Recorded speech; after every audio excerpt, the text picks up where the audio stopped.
first club I went in was the Palm Beach in 1956. I was 17. I used to go in, when I went in there, and the old timers say, "Hey Willie, why you come inside here? You shouldn't drink in here." I said, "Oh, it's from a men's club." I said, "Oh, I'm grown up now, I'm going in the Air Force." You know what I mean? And it was fantastic.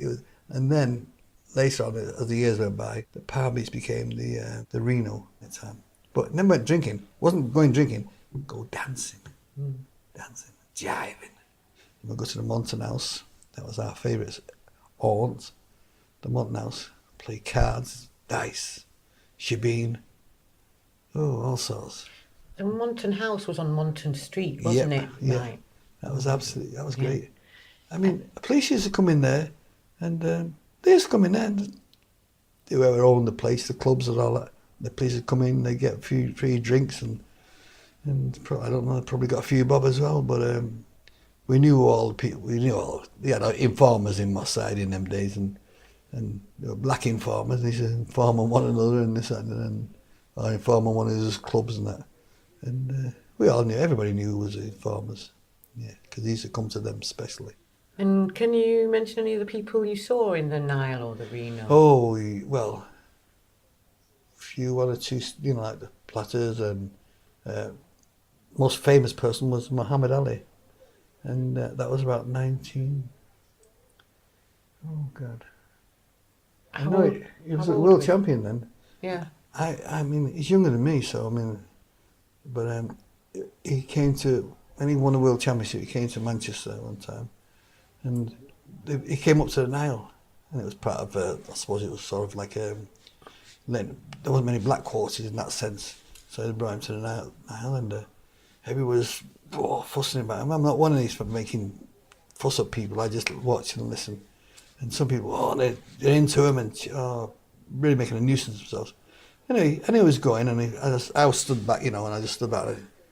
And as he was passing, I says, "Salam alaikum," because he was a Muslim then, and he just stopped, turned around, walked up to me, shook me, and said, "Alaikum salam," and then he just went off, and that was it. And when did you start singing? Oh, I started singing. When I say started singing, when I first got the courage up to get on the stage was at the Plaza when I was about 15, I think. Which was? In Manchester, on Oxford Road, Oxford Street we call it, near the old Garment and the Odeon. And they had a competition on, so I sang a song, and I won.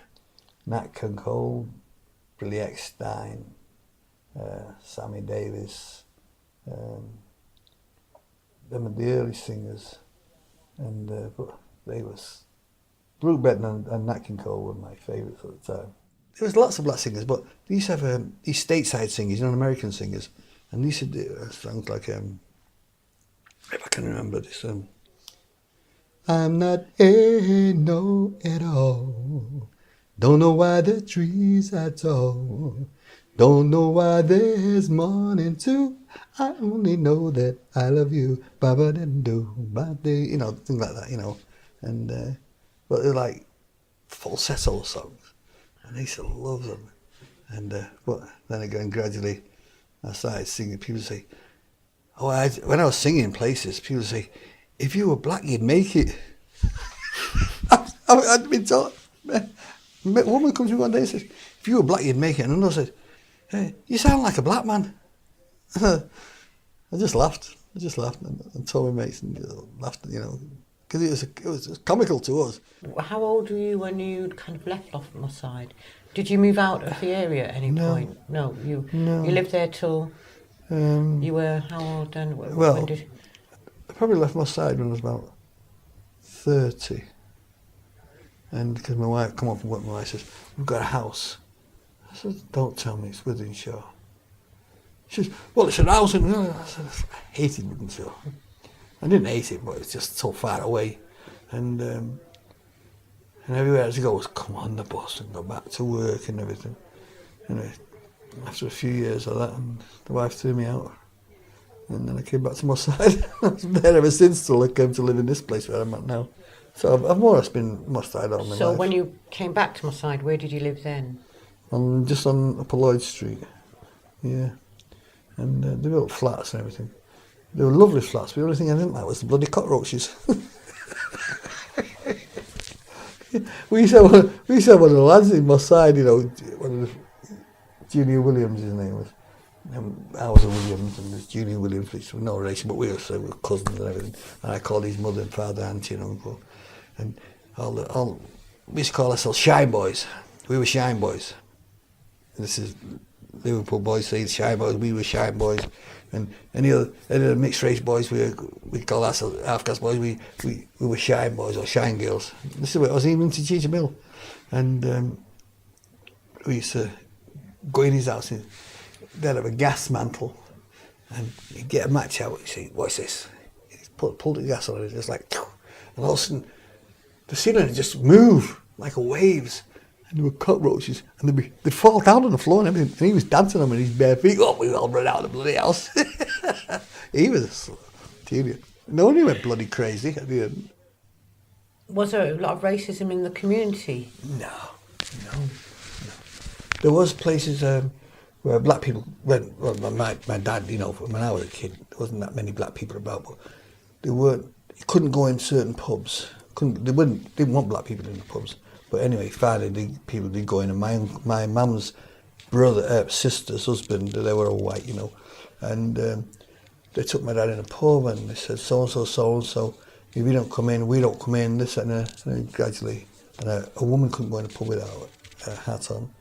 And then you had my dad's countryman was Lord Kitchener, he was a great Calypsonian singer, and he used to play the bass, and he played in a few, you know, places. I used to go and sing with him sometimes, and they were good days.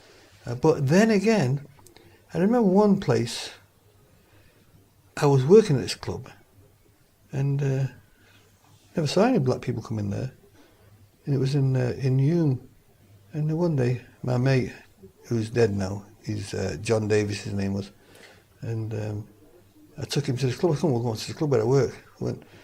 And I go upstairs, you know, above this snooker hall. It's called the Russell Club. Now, later on in years, it became Russell Club. Everybody knew the Russell Club, but I've been talking about before it was that particular Russell Club. Same Russell Club, but different owner. And this fellow at the door, he says, hi, Kenny, what are you doing? I says, oh, we'll just come over. He says, oh, Kenny, can't let him in. I can let you in, but I can't let him in. I said, what do you mean you can't let him in? You can let me in. What are you talking about? Well, you know, Ernie doesn't like... I said, what do you mean? I said, come on, he's like what? And I knew he was getting at it. I said, oh, so he don't like black people. Well, you know, he don't, not that, he just don't want it. I said, tell Ernie that I said, stick his club right up his backside and this, that, and the other. And I left, that was it, then worked at Man Club again.